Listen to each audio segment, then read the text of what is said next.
So, for today's tarot talk, what I wanted to tackle were three of the scariest cards in the tarot deck, and things that scary things that people associate with the tarot. And that is the Death card, the Devil card, and the Tower card. Now, I know a lot of people, when they've gotten a reading from me and they've never had a reading before, immediately those come up. And before we even begin, people kind of get freaked out. So I thought I might take a few minutes and talk just briefly about what these cards actually mean and what they represent, because it's really anything except, scary. Now, depending on how individual readers interpret the cards, the meanings can vary a little, but when I do these talks and even when I do my readings, it's coming from just my opinion and how I choose to interpret the cards and how I see them. And when I do a tarot reading, my intention is always to give you something positive, that in terms of a nugget that you can chew on to add to your life, for it to benefit you. I don't think fear is a very productive thing to throw at you. I also, with tarot, understand the power of suggestion. So I'm very careful and keenly aware of that. And it's kind of difficult when you're up against cards like the Death card, to do that. But knowing where I come from with it, it wouldn't be helpful for me to throw things out that are very scary to you. That's not going to help you at all. In fact, it's just going to create some kind of sense of paranoia and looking over your shoulder and worrying moving forward. So with this video, I just want to dispel a few of the scary notions about these cards, especially with the way I read them, because I think they're all incredibly profound energies, but overwhelmingly, like, there's potentially life-changing. I mean, they're good. They're good energies through that sense of how you can use it, what you can pull from it can be very, very beneficial. So to start, so I don't keep rambling, at some point in the future, I do intend on making short videos for how I interpret each card, and I'll go into more depth with some of the symbolism and how I read the Death card. But for this short video, just a tarot talk video, just to give your brain some rest if you have these energies come up in a reading, we're just going to stay brief. But the Death card is card number 13. And if you take a good look at it here, I will try to explain how I interpret what we are seeing on the card. We have Death, who is a Grim Reaper type of energy, riding in on a white horse. And if you think about our images of what white horses, somebody riding on a white horse, is generally hero energy. So a lot of, in movies and pop culture, that's kind of how we represent the savior energy, the person that's riding in to save the day. Here comes Death marching into the picture. And if you look carefully at the figures on the ground around the Death card, you have a king, you have a bishop, and you have a mother and child, representing like commoners. So if you just think about this for a minute, the dominant image with that part of the card is that nothing stops the death energy. So when change comes into the picture, it doesn't matter how much money you have, it doesn't matter how religious you are, it doesn't matter how much God's favor you have, it doesn't matter how little you have, it doesn't matter if you're a mother or a child. Change comes for everyone in the sense of the Death card change. Now, I can tell you, after 20 some years of reading tarot cards, Death rarely in a reading to me will represent an actual physical death of a person. It has before, but not in the sense of predicting a death. If it did, it's something that the person, the querent, the person I was reading for, was very fully aware of. For instance, an older relative who is in the hospital or in hospice, it represents, if it does in any sense, it's a death that you already know about.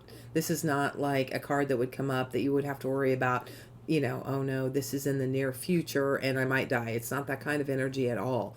What it represents is change.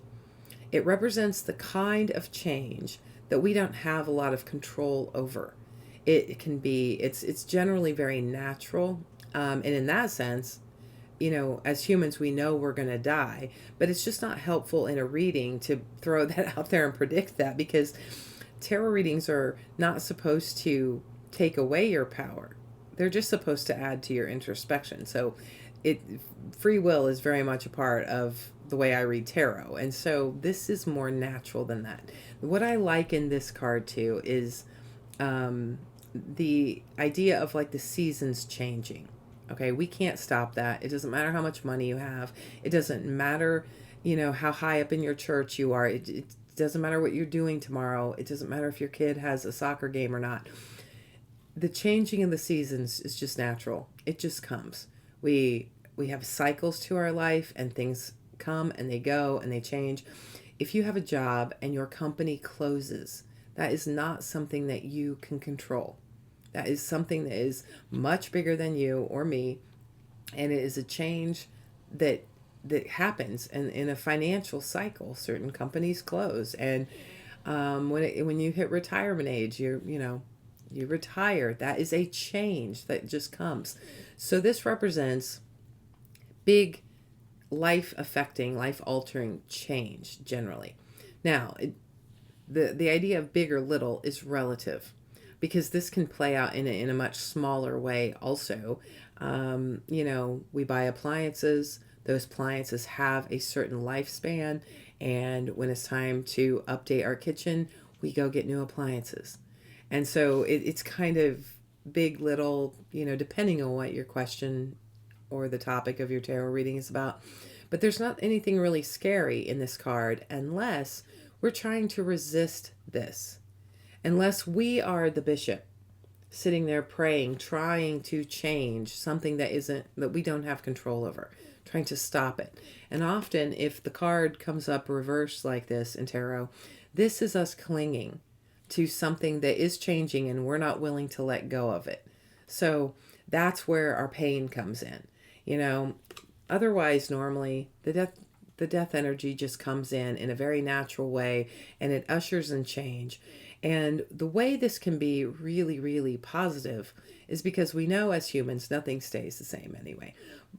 But sometimes things need a refresh and we get comfortable. And so within accepting change, we can have very life-altering moments of clarity, of newness, of inspiration. When we say goodbye to one thing, if your company changes, that frees you to try something else. It's just a seasonal thing. A lot of us are sad to see certain seasons close out. But with that comes new opportunity for new experiences in the new seasons of life. So just know, rarely does this card ever point to an actual literal death of a person. It's much more talking about a situation that is changing that we can't stop. And it doesn't always have to be bad. I know a lot of times we are sad to see some things go, so emotionally we cannot want to let go of something. But ultimately, it is the death/rebirth energy of the tarot deck. It is right in the middle of the major arcana, the top 22 cards of the tarot deck, which represent major life changes and events and energies that we experience. And it's right in the middle. It's not at the end. Nothing dies in tarot. It's more of a cycle. So this is right in the middle. This is just a transformative energy that is larger than us, moving through our life. So when you see this card, please remember that someone that you know thinks of this as like the seasons changing. So I hope that helps, and I hope that takes a little bit of the scariness out of the death energy, because rarely is it attached to an actual human, and much more about our situations, who we are as people. We change and we go through. It's the process of change is how I would word this card. Out with the old, in with the new. The next card that is equally as scary, and I get a lot of people that are fearful of this card, is the devil energy, and I have modified it with my handy dandy Sharpie, because we are not allowed to show any kind of nudity on YouTube, even cartoon nudity. The devil energy is it is card 15. So it's after the death energy. This card equally looks really scary. That devil character, there's people that are chained to the devil. So on first glance, this is really scary. What I note about this card, though, is if you look at the chains around the people's neck, they're very loose. They could take them off. Okay. So this is that looming thing that we feel very chained to. The devil typically represents things like addictions, obsessions, dependencies.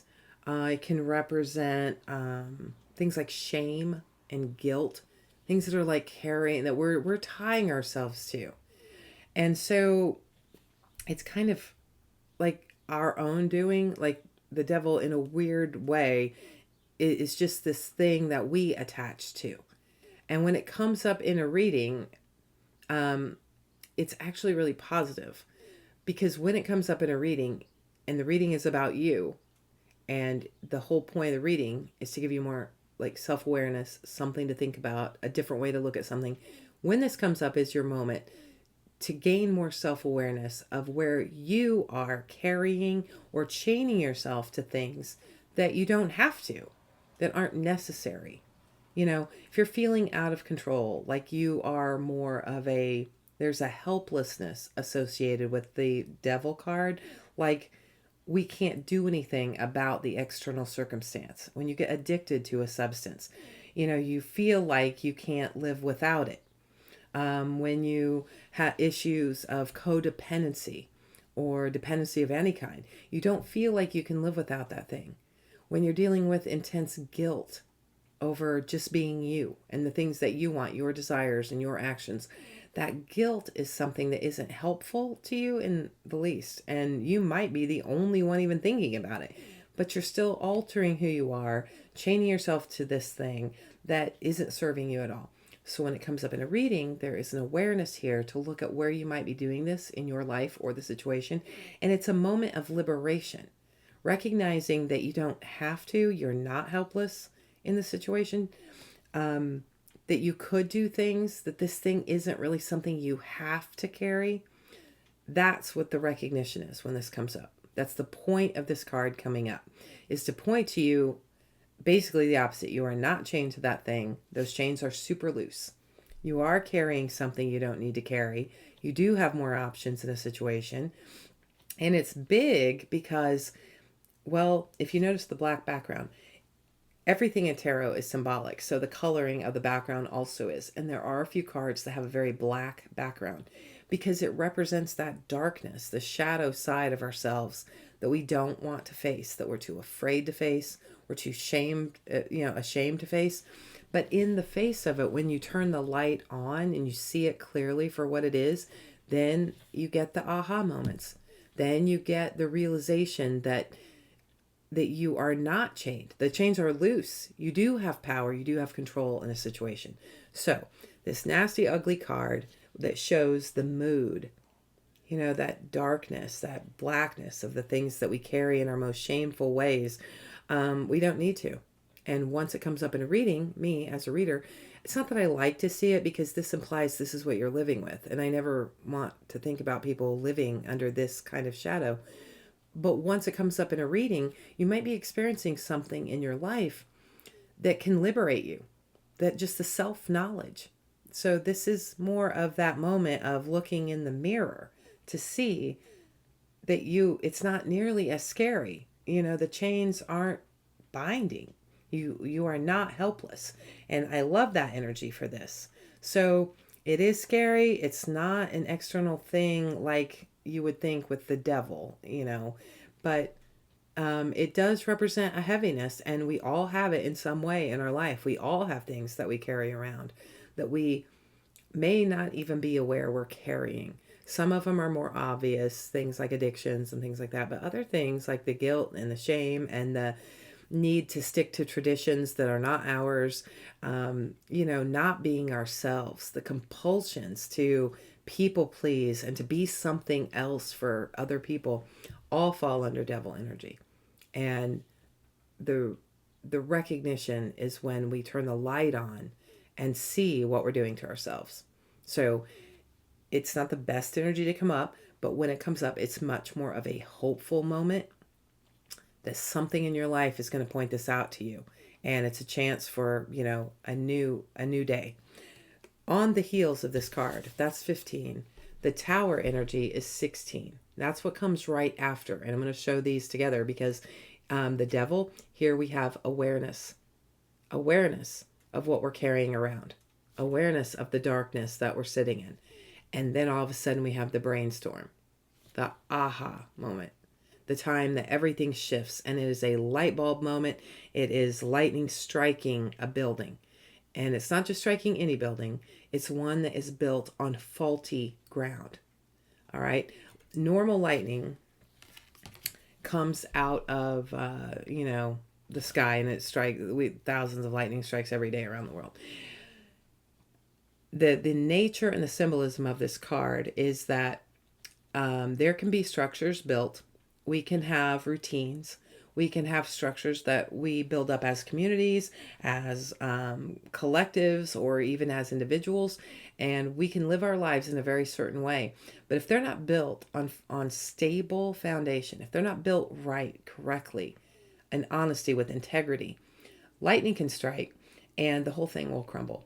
They weren't built right. They weren't built to withstand like normal life and nature.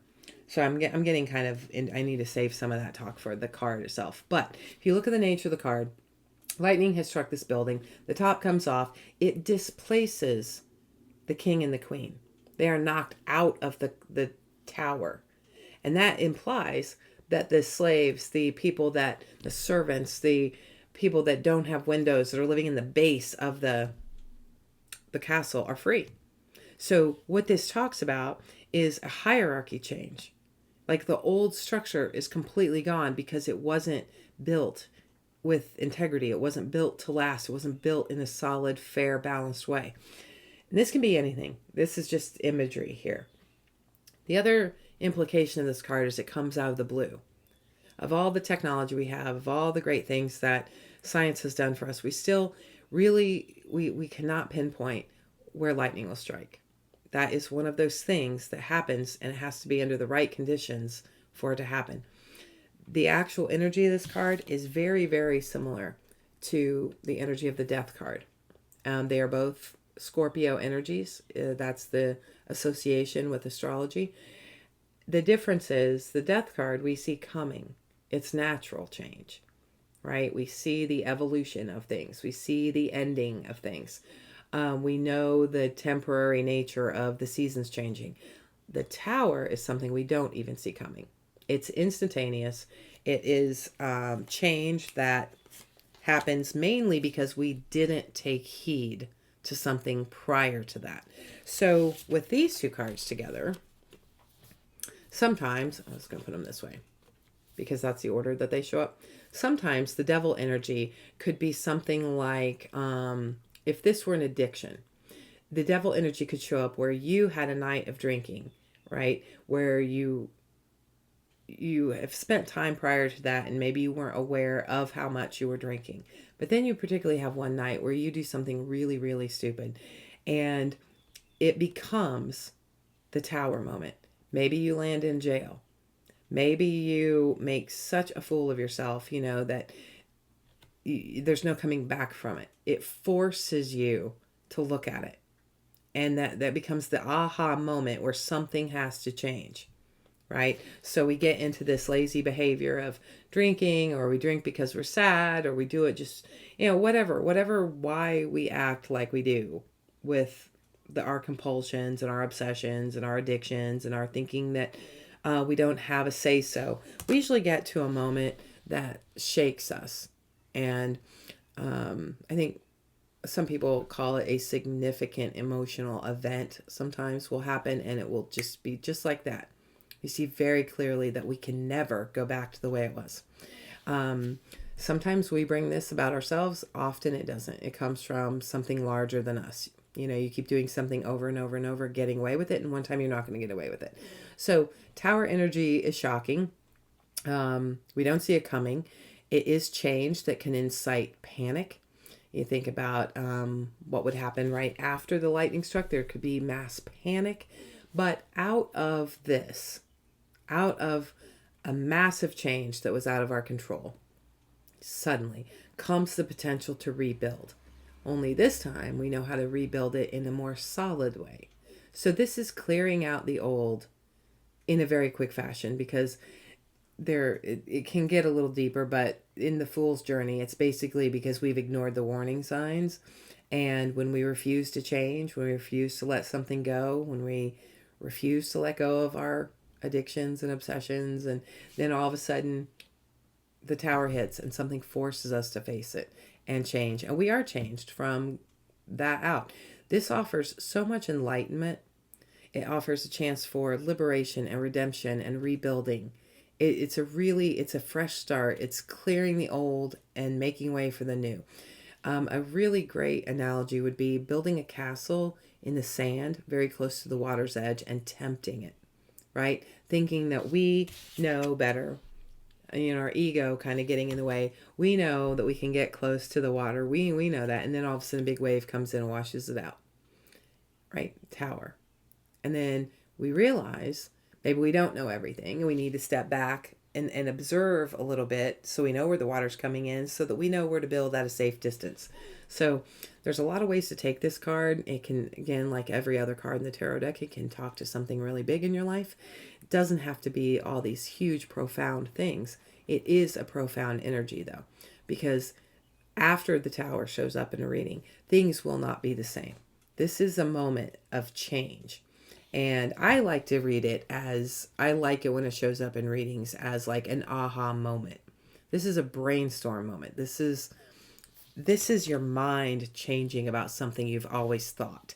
I'm kind of going blank at the moment, but if you always thought a certain kind of car just wouldn't be comfortable to drive, you didn't have any need for all that room or anything. Well, what happens if your circumstances change and suddenly you see that you definitely need what that car has to offer, this aha moment, and you'll never go back. You can't ever go back.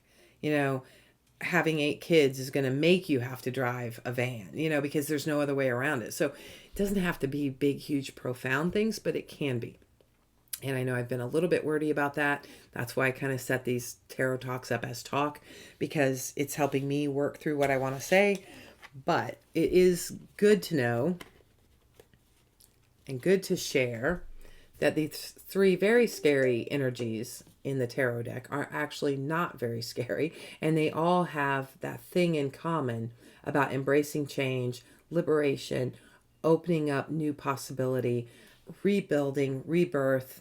It's Phoenix energy that these allow for. And that's always good. I mean, humans need that kind of growth. So it's very much, if you can use them in that way, there's nothing at all scary about these.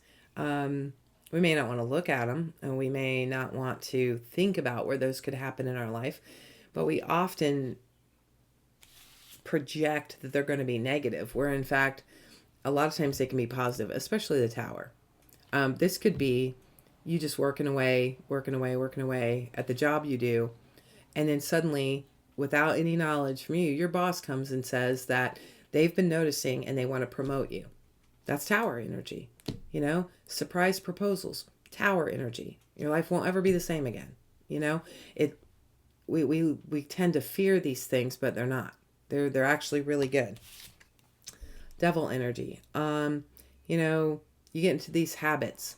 Every single morning you stop and you get a Coke, or you get a certain kind of breakfast sandwich on your way to work, recognizing that that's where extra money's going, that's where extra calories are, just the recognition that those are compulsions that I keep doing that are costing me money, causing me to gain weight. When you recognize that, what it allows for is the aha moment that thus leads to a change in your lifestyle that is empowering. So these energies very much have the potential. They have these seeds of positive change within them. So I hope you don't fear them. I will talk a little more at length and a little more like instructional about what each of those cards means in a different series down the road. But if you see those out and about, I just want to try to take some of the fear out of them, because they're really nothing to be fearful about.